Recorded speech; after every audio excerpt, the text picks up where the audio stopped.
Hello friends, आप देख रहे हैं अपना चैनल विजन बेस्ड अप्रोच। इस वीडियो लेक्चर में हम लोग CBSE board mathematics paper class 10th discuss करने वाले हैं। तो सबसे पहले हम इस पेपर के बारे में बात कर लेते हैं। देखिए, सबसे पहले यहाँ देखिए कोड रहता है, कोड, और यह पेपर मैक्सिमम 80 मार्क्स का होता है और 3 आवर्स इसका ड्यूरेशन रहता है।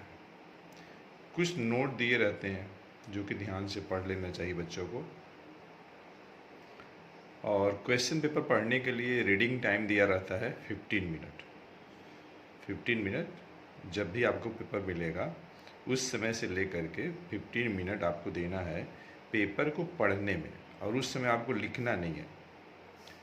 और जो टाइटल पेज होगा उस पर आपको इस कोड को लिखना है। तो अब हम लोग बात करते हैं कि कितने टाइप के क्वेश्चंस हैं इस पेपर में जिसे हमें अटेम्प्ट करनी है। तो अब लोग बात करते हैं जनरल इंस्ट्रक्शन के बारे में। देखिए, टोटल 38 क्वेश्चंस होते हैं और सभी क्वेश्चंस कंपलसरी होते हैं। और यह जो पेपर है 5 सेक्शंस में डिवाइड रहता है। Section A, B, C, D और ई। सेक्शन ए में 1 से लेकर 18 तक सभी MCQ क्वेश्चन होते हैं और एक मार्क्स का होता है। सेक्शन बी में, हाँ एक बात और, 2 क्वेश्चंस ऐसे होते हैं सेक्शन ए में जो कि असर्शन रीजन बेस्ड क्वेश्चंस होते हैं। और सेक्शन बी में, इस पेपर में 21 क्वेश्चन नंबर 21 से 25 तक वेरी शॉर्ट आंसर,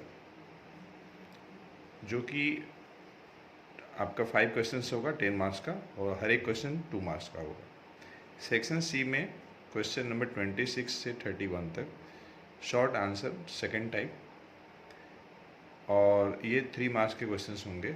यहाँ भी आप देख सकते हैं कि 26 to 31 तक 5 क्वेश्चंस होंगे, मतलब all together 15 marks. Section D में 32 से 35 तक लॉन्ग आंसर टाइप क्वेश्चन है और हर एक क्वेश्चन 5 मार्क्स का है।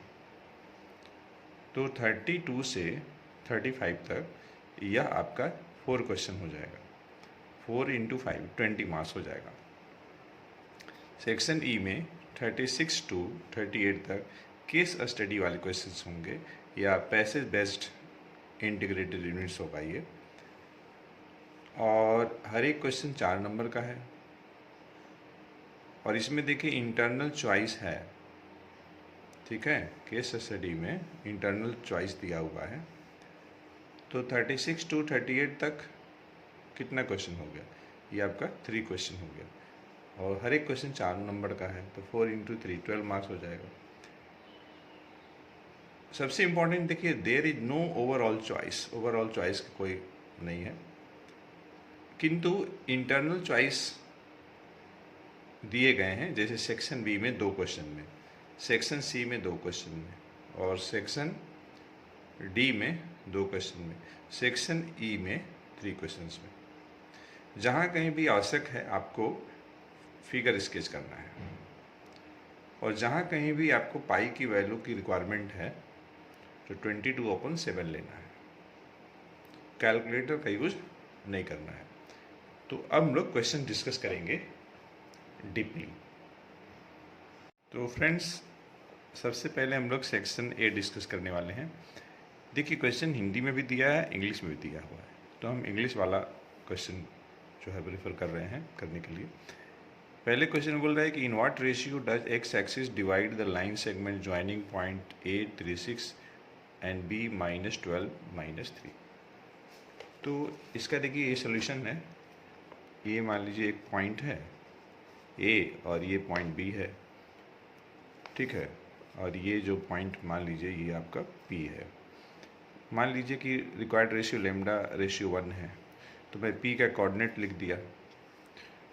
और चूँकि ये जो पॉइंट P है एक्स एक्सिस पे है, इसलिए इस पॉइंट का जो y कोऑर्डिनेट होगा 0 होगा। तो सेक्शन फार्मूला लगा करके, section formula for internal division, हमने P का कोऑर्डिनेट लिख दिया। ये x कोऑर्डिनेट है, ये y कोऑर्डिनेट है। चूँकि पॉइंट P एक्स एक्सिस पे है इसलिए y कोऑर्डिनेट को हम 0 कर दिए। तो सॉल्व करने के बाद हमें λ/1 2/1 मिल गया। मतलब ये हुआ कि ऑप्शन ए जो होगा वो करेक्ट होगा, सॉरी ऑप्शन डी करेक्ट होगा। देखिए ऑप्शन डी में 2/1 है, ऑप्शन डी ये करेक्ट होगा पहले का। सेकंड क्वेश्चन में देखिए बोल रहा है इन द गिवन फिगर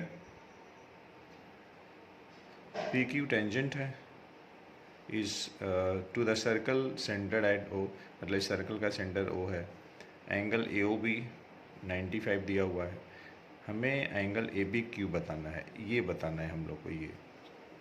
तो ठीक है, ये देखिए हमारे पास एक सर्कल है, आर्क ए बी, इसी के द्वारा हमने सेंटर पे एंगल बना लिया जो कि दिया हुआ है, और इसी आर्क के द्वारा सर्कमफ्रेंस पे बना लिया। ये 95 है तो यह जो एंगल होगी इस एंगल की हाफ होगी, तो 47.5 होगा। और अल्टरनेट सेगमेंट प्रॉपर्टी के अनुसार यह एंगल और ये बराबर होगा, मतलब इस एंगल की वैल्यू से 47.5 होगा। तो ऑप्शन ए करेक्ट होगा, ये देखिए दिया हुआ है। Question number 3, if 2 tan A = 3, तो हम लोग को ये इसकी वैल्यू निकालनी है। तो ठीक है, देखिए 2 tan A 3 है, tan A निकाल लीजिए और हमें इसकी वैल्यू चाहिए। हमारे पास रिजल्ट है tan A का, तो मैं न्यूमरेटर में और डेनोमिनेटर में थ्रू आउट cos A से डिवाइड कर दे रहा हूँ। तो देखिए हमें मिल जाएगा गिवन ट्रिग्नोमेट्रिकल एक्सप्रेशन की वैल्यू मिल जाएगी 4 tan A + 3/4 tan A - 3। अब tan A की वैल्यू 3/2 यहाँ पे रख लेते हैं, सॉल्व कर लेते हैं। तो इस तरीके से हमें मिल जाएगा 3 आंसर मिल जाएगा। तो ऑप्शन सी करेक्ट होगा। आप देखिएगा इसमें ऑप्शन में, तो ऑप्शन सी ये आपका करेक्ट होगा। तो सेकंड में ऑप्शन ए करेक्ट है, इसमें आपका सी करेक्ट है और इसमें आपका डी करेक्ट है। क्वेश्चन नंबर 4 करते हैं। तो देखिए 4 में क्या बोल रहा है, क्वेश्चन नंबर 4 इसमें बोल रहा है कि in a group of 20 people 5 can't swim, मतलब 20 लोगों का ग्रुप है, उसमें 5 तैर नहीं सकते हैं। If 1 person is selected at random then probability that he or she can swim. देखिए 20 में 5 तैरते नहीं हैं, तैर नहीं सकते हैं, कितने तैरेंगे? 15 तैरेंगे। तो अगर हमें प्रोबेबिलिटी निकालनी है तो क्या करेंगे? मान लीजिए E be the event that's he or she can swim, तो प्रोबेबिलिटी ऑफ इवेंट ई क्या हो जाएगा? 15 ऐसे हैं जो स्विम कर सकते हैं, कितने में? 20 में। तो ये आपका 3/4 आ जाएगा। तो ऑप्शन ए आपका करेक्ट होगा। अब लोग नेक्स्ट क्वेश्चन करते हैं। तो फ्रेंड्स जो नेक्स्ट क्वेश्चन है देखिए, ये हमारे पास डेटा दिया हुआ है, हम लोग को मॉडल क्लास बताना है। तो मॉडल क्लास वह होगा जिसकी फ्रीक्वेंसी सबसे ज़्यादा होगी। सबसे ज़्यादा फ्रीक्वेंसी किसकी है? ध्यान से देखिए, यहाँ पे देखिए 80 है, ठीक है। तो लेस दैन 60 लिखा है, तो 50 to 60 हो जाएगा। ये आपका डी ऑप्शन सही हो जाएगा। नेक्स्ट क्वेश्चन है the curve surface area of A cone having height 24 centimetre, radius 7 centimetre. तो ठीक है, ये देखिए हमारे पास इसका सॉल्यूशन है। ये कोन है, तो हमें रेडियस दिया है, हाइट दिया है, एल निकाल लेते हैं। तो एल निकालेंगे तो 25 आ जाएगा। कर्व सरफेस एरिया πr/l होता है, तो कैलकुलेट करेंगे तो 550 आ जाएगा स्क्वायर सेंटीमीटर, मतलब ऑप्शन सी करेक्ट होगा, ठीक है। क्वेश्चन नंबर 7 में the end points of A diameter of a circle 2 4 -3 1, तो हमें रेडियस बतानी है सर्कल का। तो ठीक है, तो देखिए इसमें करना क्या है, आप पहले डायमीटर निकाल लीजिए। ए का कोऑर्डिनेट दिया है -3 -1, बी का दिया है 2 4, ए बी डायमीटर निकाल लीजिए, उसका हाफ कर लीजिए। तो डायमीटर 5√2 आया, रेडियस 5√2/2 हो जाएगा, मतलब ऑप्शन सी करेक्ट हो जाएगा। इसी टाइप से क्वेश्चन नंबर 8 है, which of the following is quadratic polynomial with zeros 5.3 and 0। ये देखिए इक्वेशन दिया हुआ है, तो इसमें से किस इक्वेशन को सॉल्व करने पे x की वैल्यू 0 आएगी और 5.3 आएगी, तो ऑब्वियसली a होगा। ठीक है, अब बढ़ते हैं नेक्स्ट क्वेश्चन। तो देखिए जो नेक्स्ट क्वेश्चन है, if the value of each observation of a statistical data is increase by 3 then mean of the data increases by 3। Mean का फॉर्मूला लगा करके इसको देखिए सॉल्व कर लेना है तो आ जाएगा। नेक्स्ट क्वेश्चन है, probability of happening of an event is denoted by P, probability of not happening of the event is denoted by Q। तो पी क्यू में रिलेशन बताना है, तो हैपनिंग और नॉन हैपनिंग दोनों का सम 1 होता है, तो ऑप्शन ए करेक्ट हो जाएगा। Question number 14, a girl calculates that probability of her winning the first prize in a lottery 0.08। तो if 6,000 tickets are sold, how many tickets has she bought? कितना उसने खरीदा था। तो देखिए विनिंग की, फर्स्ट प्राइज के विनिंग की जो प्रोबेबिलिटी है 0.08 है, तो ठीक है। इसमें कुछ बहुत ही सिंपल है।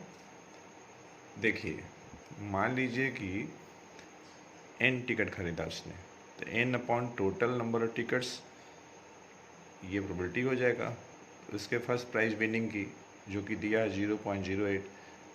आप n यहाँ से निकाल लेंगे तो आपका आ जाएगा 480 और यही आपका आंसर हो जाएगा। मतलब कि इस क्वेश्चन का जो करेक्ट ऑप्शन होगा सी होगा। नेक्स्ट है, if alpha beta are the zeroes of polynomial px equals to x square plus x minus 1, then we have to find the value 1 upon alpha 1 upon beta. तो ठीक है, तो देखिए 1 upon alpha plus 1 upon beta बराबर alpha beta LCM alpha plus beta. Alpha plus beta दिया है -1 upon -1, तो 1 आ जाएगा। देखिए अल्फा प्लस बीटा -1 कैसे लिखा, ध्यान से देखिएगा। जब आप x square plus x minus 1 को 0 के बराबर करेंगे तो ये क्वाड्रेटिक इक्वेशन हो जाएगा। अगर मान लीजिए इसका रूट्स अल्फ़ा बीटा दिया हुआ है, तो alpha plus beta sum of roots, तो माइनस कोफिशिएंट ऑफ x जो कि 1 है upon coefficient of x square जो कि 1 है। In a just similar manner alpha into beta product of roots constant term -1 upon coefficient of x square, तो 1 है। तो इस तरीके से इसका करेक्ट ऑप्शन 15 हो जाएगा। ठीक है, उसके बाद जो नेक्स्ट क्वेश्चन है आपका, देखिए the least positive value of k for which quadratic equation 2x square plus kx minus 4 equal to 0 है रैशनल रूट्स। रैशनल रूट्स की बात हो रही है, ध्यान रखिएगा। तो हम क्या कर रहे हैं कि डिस्क्रिमिनेंट निकाल लेते हैं। तो जब हम डिस्क्रिमिनेंट निकालेंगे तो क्या होगा, ये हमारे पास क्वाड्रेटिक इक्वेशन है, इसका हमको डिस्क्रिमिनेंट निकालना है। B square minus 4ac, B आपका होगा कोफिशिएंट ऑफ x जो कि k है, -4 इंटू ए आपका 2 है, कांस्टेंट टर्म -4 है, तो हमें मिल गया k स्क्वायर प्लस 32। अब देखिए इक्वल टू मैं 36 ले रहा हूँ। ठीक है, क्यों ले रहा हूँ बताता हूँ। क्योंकि इसमें दिया हुआ है कि k का वैल्यू हम क्या लें जिससे कि इसका जो रूट्स हो रैशनल हो। तो रैशनल रूट्स होने के लिए जो डिस्क्रिमिनेंट है that should be perfect square.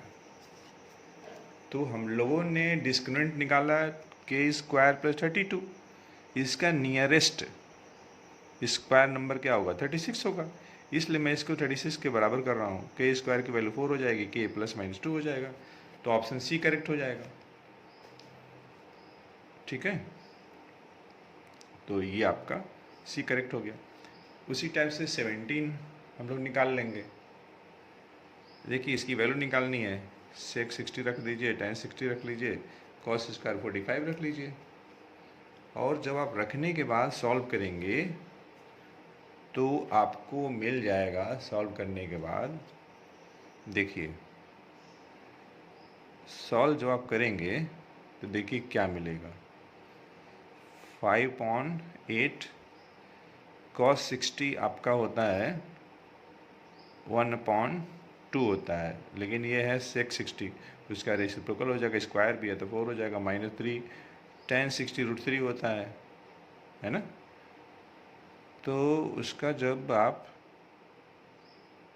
tan 60 का जब स्क्वायर करेंगे तो क्या होगा, √3 का स्क्वायर 3 हो जाएगा। देखिए cos 45 1/2 1/√2, इसका स्क्वायर करेंगे तो 1/2 हो जाएगा।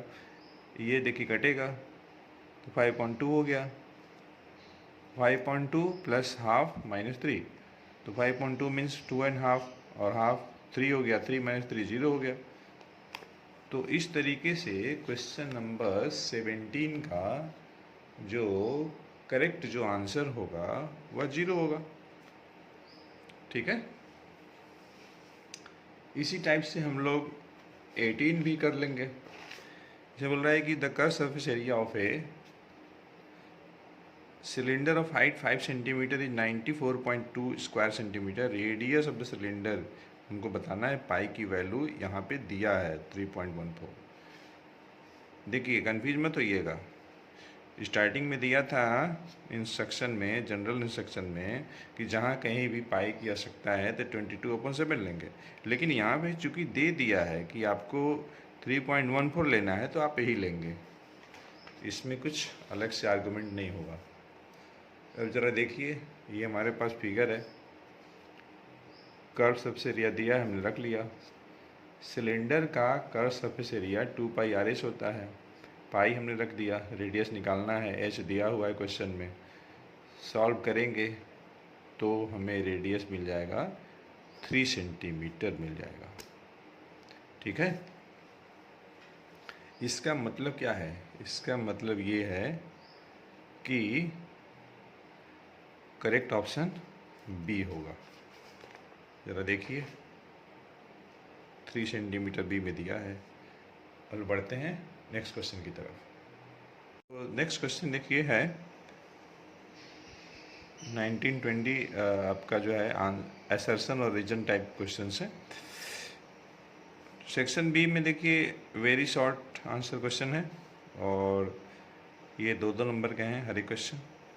21 बोल रहा है find the least number which when divided by 12, 16, 24 leaves remainder 7 in each case. तो ठीक है, नो प्रॉब्लम। अब ज़रा इसका हम लोग एलसीएम निकाल लेते हैं। तो एलसीएम हमें आ रहा है 48 आ रहा है। रिक्वायर्ड नंबर निकालने के लिए 7 हम प्लस कर देंगे तो 55 आंसर हो जाएगा। अब देखिए 12, 16, 24 से जब आप डिवाइड करेंगे इसमें तो हर एक केस में रिमाइंडर 7 आ जाएगा। उसी टाइप से जो नेक्स्ट क्वेश्चन है आपका, क्वेश्चन जो है आपका देखिएगा ध्यान से, क्वेश्चन है next, a bag contains 4 red, 3 blue and 2 yellow balls. One ball is drawn at random from the bag. Find the probability that the ball, पहला रेड वाला है, सेकंड जो है येलो होने की प्रोबेबिलिटी निकालनी है। किसी बैग में 3 तरह के बॉल हैं, रेड हैं, ब्लू हैं, येलो हैं। रेड वाले 4 है, ब्लू वाले 3 है, येलो वाला 2 है। एक बॉल एट रैंडम उसमें से ड्रॉ किया जा रहा है बैग से, तो हमें प्रोबेबिलिटी निकालनी है उसके रेड होने की, सेकंड में येलो होने की।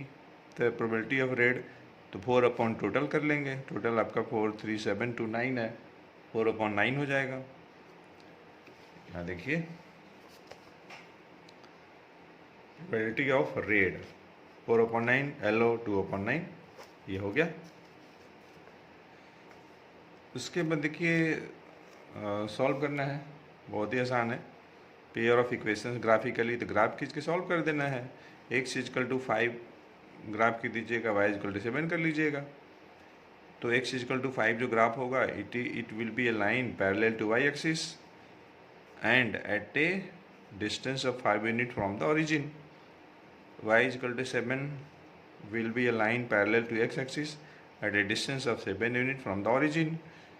और इन दोनों लाइन का जो पॉइंट ऑफ इंटरसेक्शन होगा वही सोल्यूशन हो जाएगा. तो x की वैल्यू 5, y की वैल्यू 7, ये सोल्यूशन मिल जाएगी. यहाँ पे देखिए इंटरनल चॉइस दिया हुआ है क्वेश्चन नंबर 23 में. इंटरनल चॉइस है. 24 में भी इंटरनल चॉइस है, मतलब चाहे ये करना है आपको, दोनों नहीं करना है.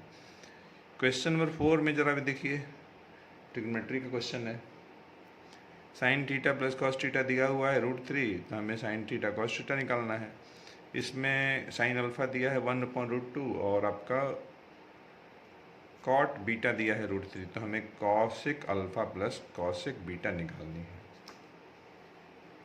तो ठीक है, देखिए sine theta plus cos theta √3 है, दोनों साइड स्क्वायर कर लीजिए.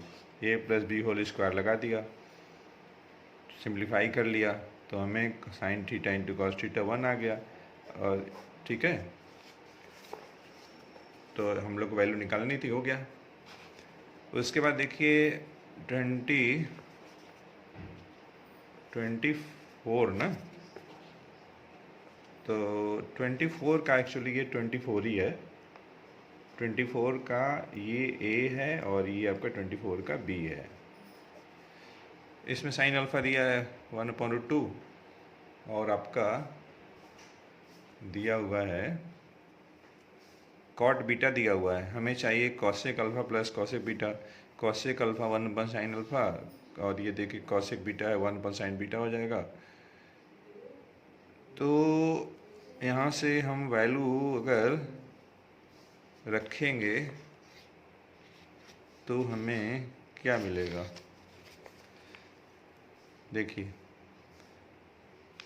वैल्यू अगर रखेंगे हम लोग को, साइन अल्फा 1/√2 है, यहाँ हमने रख दिया. और यहाँ देखिए हमको साइन बीटा चाहिए, तो यहाँ से निकालना पड़ेगा. ठीक है, तो देखिए कॉट बीटा कितना है, यहाँ पे लिख देता हूँ. कॉट बीटा है आपका √3/1, मतलब क्या b/p. तो h निकाल लीजिए, h क्या हो जाएगा, तो √3 का स्क्वायर 3 + 1 4 हो जाएगा, मतलब 2 आ जाएगा. हमें साइन बीटा चाहिए, साइन बीटा हो जाएगा 1/2 हो जाएगा. ओके, तो यहाँ पे वैल्यू रख लेते हैं. साइन बीटा देखिए 1/2 है, तो कॉसेक बीटा क्या हो जाएगा, 2 हो जाएगा, है ना. तो इस तरीके से हमें मिल जाएगा √2 + 2 और यही आपका आंसर हो जाएगा. ठीक है, अब लोग बढ़ते हैं नेक्स्ट क्वेश्चन की तरफ. तो फ्रेंड्स नेक्स्ट क्वेश्चन जो है 25th in the given figure XZ, ये है पैरेलल टू BC. AZ दिया हुआ है, ये आपका 3 सेंटीमीटर, ZC 2 सेंटीमीटर है, BM आपका 3 सेंटीमीटर है, MC आपका 5 सेंटीमीटर है. तो हमें लेंथ ऑफ XY चाहिए. तो ठीक है, ये देखिए XZ, ध्यान से देखिएगा, ये है क्वेश्चन नंबर 25. XZ पैरेलल है BC का, और ये एंगल ये बराबर, ये और ये बराबर, और ये कॉमन एंगल हो जाएगा. इसका मतलब कि ट्राइंगल AYZ और AMC ये सिमिलर हो जाएंगे by angle similarity of triangles. तो अगर दो ट्राइंगल सिमिलर हैं तो उनके जो कॉरस्पॉन्डिंग साइड्स हैं उनका रेशियो बराबर होगा. तो इस एंगल के सामने का साइड AZ, ये एंगल इसके बराबर, तो बड़े वाले ट्राइंगल में इसके सामने का साइड AC. उसी टाइप से इस एंगल के सामने का साइड YZ और ये CM. AZ दिया है 3, AC 3 और ये जोड़ दिया, YZ नहीं पता, CM 5 है, यहाँ से हम YZ निकाल लिए। अब मैं बात करने वाला हूँ ट्रायंगल AXZ और ABC में। तो चूँकि XZ और BC पैरेलल है, तो ये एंगल ये इसके बराबर, ये इसके बराबर, और ये आपका कॉमन एंगल हो जाएगा, ठीक है ना। तो ये दोनों ट्रायंगल सिमिलर हो गया। तो देखिए AZ, ठीक है, इस एंगल के सामने का साइड, और ये इसके बराबर, इसके सामने का साइड AC। अब देखिए XZ, ये इस एंगल के सामने का साइड छोटे वाले ट्रायंगल है, बड़े वाले में BC हो जाएगा। AZ 3 है, AC 5 है, XZ A प्लस हम लोग YZ निकाले हैं 3। तो इस तरीके से हमें A प्लस 3 मिल जाएगा 24/5। 24 का मतलब क्या हुआ? इसका मतलब हुआ, देखिए 24 का मतलब क्या हुआ? 24 का मतलब हुआ 4.8। ये निकाल लेंगे, 4.8 - 3 तो 1.8 हो जाएगा, और यही आंसर हो जाएगा, ठीक है। अब देखिए जो नेक्स्ट क्वेश्चन है, question number 26। The centre of circle is 2a -7. Find the value of a if circle passes through the point 11 - 9। मतलब 11 - 9 ये जो है सर्कमफेरेंस पे है, सर्कल का रेडियस 5√2 दिया हुआ है। तो हम लोग को a की वैल्यू निकालनी है। सर्कल का सेंटर 2a, a - 7 है, और सर्कल जिस पॉइंट से पास कर रही है 11 - 9 है। तो मैं यह जो है एक फिगर बना लिया।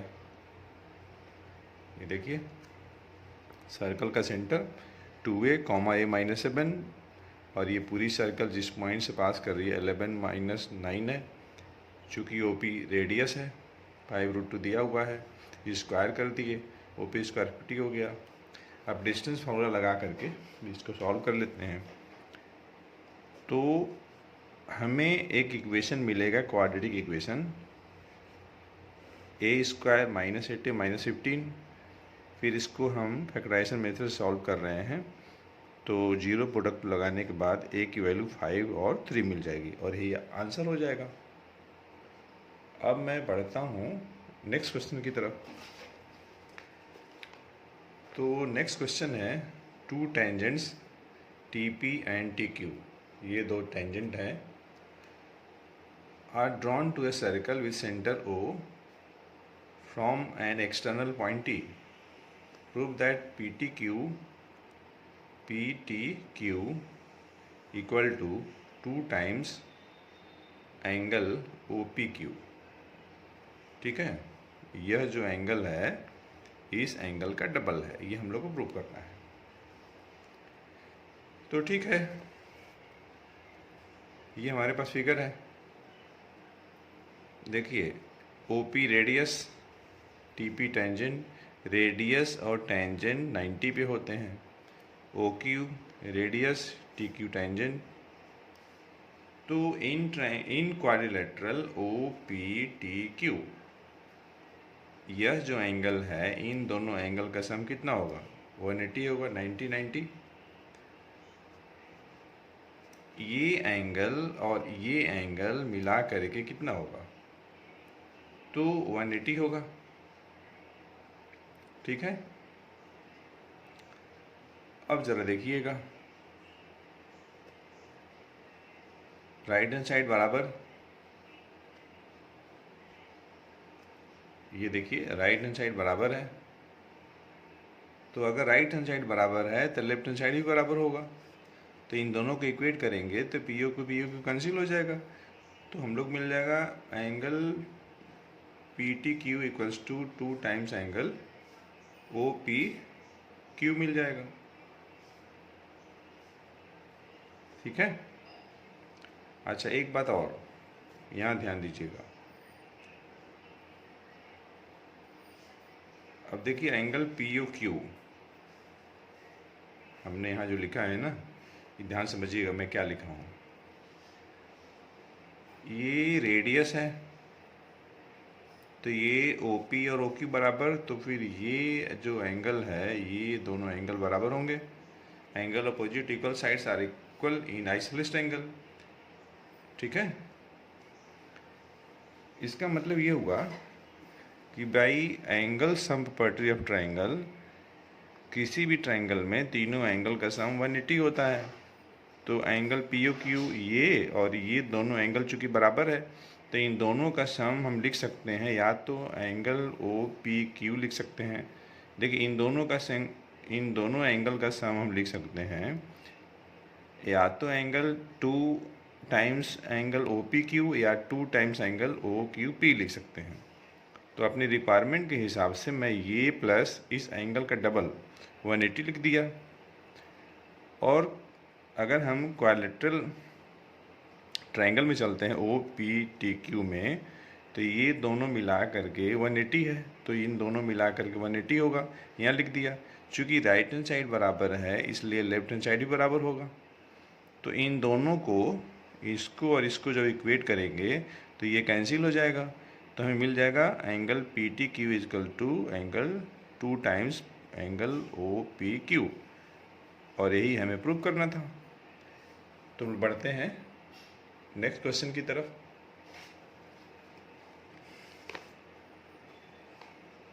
देखिए क्वेश्चन नंबर 27 का बी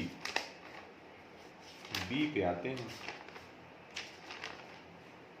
तो बी भी देखिए बहुत ही बेहतरीन क्वेश्चन है। In the given figure a circle is inscribed in a quadrilateral A B C D in which angle B आपका 90 है। ए डी, ये देखिए ए डी 17 दिया है, ए बी 20 दिया है, और डी एस दिया हुआ है, ये डी एस दिया है 3 सेंटीमीटर। तो हम लोगों को रेडियस निकालना है सर्कल का। तो देखिए इस फिगर में ज़रा देखिए, ये हमारे पास फिगर है। ए डी 17 दिया है, ए बी 3 दिया हुआ है, डी एस ये दिया है 3। तो देखिए डी एस और डी आर बराबर, कोई भी सर्कल अगर है एक्सटर्नल पॉइंट से जो टेंजेंट हम खींचेंगे उनकी लेंथ बराबर होती है। ठीक है, तो डी एस और डी आर बराबर 3 सेंटीमीटर। ए आर निकाल लेते हैं। ए आर कैसे निकलेगा, A D minus D R, तो A R 15 centimetre. A R उतना ही होगा जितना कि ए क्यू होगा, या ये कह लीजिए कि ए क्यू और ए आर बराबर होंगे। तो ए आर हमने निकाला हुआ है, ए आर हम लोगों ने निकाला है कितना। अब ध्यान से देखिएगा, ए डी आपका कितना है 17 है, minus D 17 minus D are, A R निकाल रहे हैं ना। तो डी आर है आपका 3, 17 माइनस 3, तो ये आपका 14 सेंटीमीटर हो जाएगा। तो ए आर 14, तो ए क्यू भी 14 हो जाएगा। हमें देखिए बी क्यू चाहिए, बी क्यू कैसे निकालेंगे, A B minus A Q. A B दिया हुआ है 20 माइनस ए क्यूब हम लोग निकाले हैं यहाँ 14, तो 20 माइनस 14 ये आपका 6 हो जाएगा। तो बी क्यू 6, इसका मतलब बी पी भी 6 सेंटीमीटर। क्वेश्चन में देखिए, क्वेश्चन में ये दिया हुआ है, ये 90 दिया हुआ है ना। क्वेश्चन में ध्यान से देखिएगा, क्वेश्चन में ये 90 दिया है और ये रेडियस है, टेंजेंट है, तो ये 90 होगा रेडियस और टेंजेंट के बीच का एंगल। तो हम देख रहे हैं कि अच्छा बी क्यू और ये बी क्यू और आपका बी पी 6 सेंटीमीटर है। इसका मतलब कि ओ पी बी क्यू एक स्क्वायर हो गया, तो इसके सभी साइड्स बराबर होंगे। तो इसका मतलब ओ पी बराबर ओ क्यू बराबर बी क्यू बराबर बी पी 6 सेंटीमीटर। तो रेडियस कितना हो जाएगा? 6 सेंटीमीटर हो जाएगा और यही आपका आंसर हो जाएगा। तो इसी तरीके से हम लोग आगे भी करेंगे। क्वेश्चन नंबर 28 इसे बोल रहा है कि half the difference between two numbers is 8, the sum of the greater number and twice the smaller number is 13, find a number. देखिए half the difference between two numbers is 2, दो number के difference का half जो है 2 है। The sum of the greater number and twice the smaller is 13, मतलब कि greater number का सम लेना है, छोटे नंबर का ट्वाइस, उन दोनों का सम 13 है। तो देखिए इसका जो इक्वेशन बनेगा इस टाइप से बनेगा, यहाँ से ध्यान से देखिए। Let the numbers be X and Y such that X greater than Y, मतलब एक्स बड़ा है वाई छोटा है। तो क्वेश्चन के अनुसार दोनों नंबर के डिफरेंस का हाफ जो है 2 है, यहाँ से x माइनस वाई 4 हो गया। फिर बड़े नंबर का सम छोटे नंबर के सम का डबल, बड़ा नंबर और छोटे नंबर के डबल का सम, बड़ा नंबर और छोटे नंबर के डबल का सम 13 है। तो दो इक्वेशन बन गया, इनको सॉल्व कर लेते हैं। तो सॉल्व जब करेंगे तो x प्लस 2y बराबर 13 है, x माइनस वाई आपका 4 है, माइनस कर लेते हैं, x x cancel, 3y equal to 9 हो गया, तो y 3 हो गया। y की वैल्यू चाहे आप 1 में रखिए चाहे 2 में रखिए। तो इस तरीके से हमें x 3 मिल गया, तो रिक्वायर्ड नंबर 7 और 3 होंगे। तो इसी तरीके से बाकी क्वेश्चन भी हम कर सकते हैं। तो बच्चों जो नेक्स्ट क्वेश्चन है, अ room is in the form of cylinder surmounted by a hemispherical dome. The base radius of the hemisphere is 1/2. जो बेस जो रेडियस है 1/2 है, ध्यान समझिएगा, जो बेस रेडियस है 1/2 है। The height of the cylindrical part. Find the total height of the room if it contains 1408/21 cubic centimeter of air. पाई की वैल्यू दिया है 22/7 दिया हुआ है। तो ठीक है, ये है आपका क्वेश्चन नंबर 29। क्वेश्चन नंबर 29 ये हमने डायग्राम बना दिया। Total volume pi R square S, ये सिलिंड्रिकल पार्ट का वॉल्यूम है। ऊपर हेमिस्फीयर है 2/3 पाई आर क्यूब। जो हाइट है सिलिंड्रिकल पार्ट का रेडियस का डबल है। कैपिटल एच के जगह पे 2r कर लिया, इसको सिंप्लीफाई कर लिया। तो इस तरीके से जो हाइट है उसकी वैल्यू 4 मीटर आ गई और ये हमारा आंसर हो गया। ठीक है, ये है क्वेश्चन नंबर 29 का ए। और 29 का बी देखते हैं हम लोग। इसमें देखिए बोल रहा है कि an empty cone is of radius 3 centimetre and height 12 centimetre, ice cream is filled in it so that lower part of the cone, which is 1/6 of the volume of the cone, is unfilled but hemisphere is formed on the top. Find the volume of the ice cream. आप देख रहे होंगे diagram. तो ठीक है, इसमें देखिए ये है आपका फिगर, ये फिगर है और फिगर ध्यान से देखिए।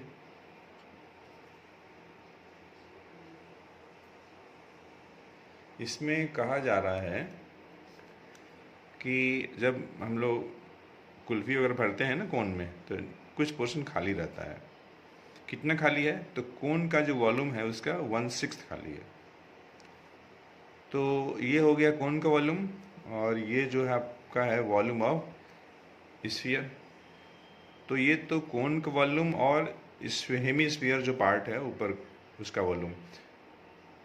ठीक है, अब कितना उसमें आइसक्रीम भरा है ये कैसे पता चलेगा? तो जितना नीचे खाली होगा, कितना खाली है, तो कोन के वॉल्यूम का 1/6 खाली है।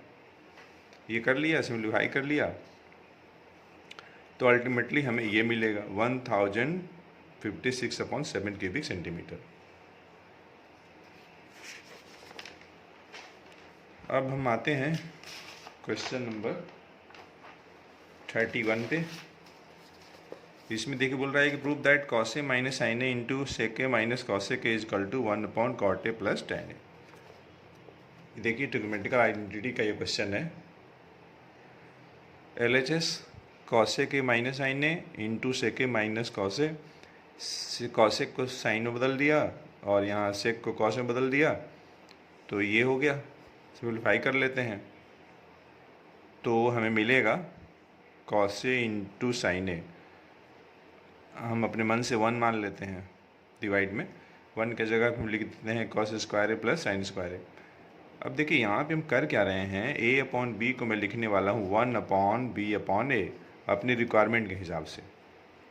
तो कहने का मतलब ये है कि इसे हम क्या करने वाले हैं, cos into sin upon cos square A plus sin square A equal to 1 upon cos square A plus sin square A upon cos into sin ए।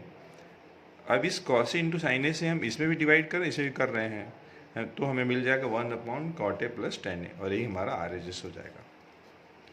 ठीक है फ्रेंड्स, अब लोग बढ़ते हैं नेक्स्ट क्वेश्चन की तरफ। तो क्वेश्चन नंबर 37 है, while designing the school year book a teacher asked the student that the length and width of a particular photo is increase by x unit is to double the area of photo. The original photo is 18 cm long and 12 cm wide. Based on the above information, answer the following question. Write an algebraic equation depicting the above information. Write the corresponding quadratic equation in standard form. What should be the new dimension of the enlarged photo? तो ठीक है, देखिए ये मेरे पास solution है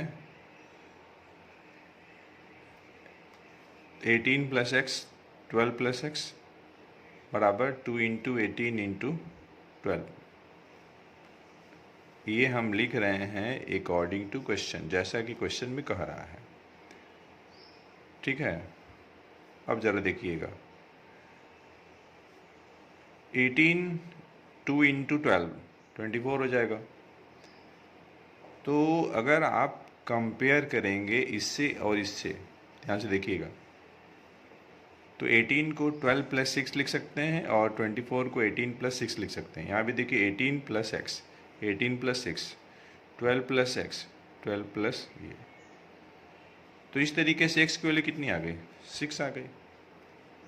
ठीक है, ये एक तरीका है डायरेक्ट x निकालने का, या तो फिर आप क्या करिए, सिंप्लीफाई करिए। तो सिंप्लीफाई करेंगे तो ये देखिए क्वाड्रेटिक इक्वेशन आ जाएगा, फिर इसको सिंप्लीफाई करिए तो x की वैल्यू 6 आएगी, -36 आएगी, तो x नेगेटिव तो हो नहीं सकती है।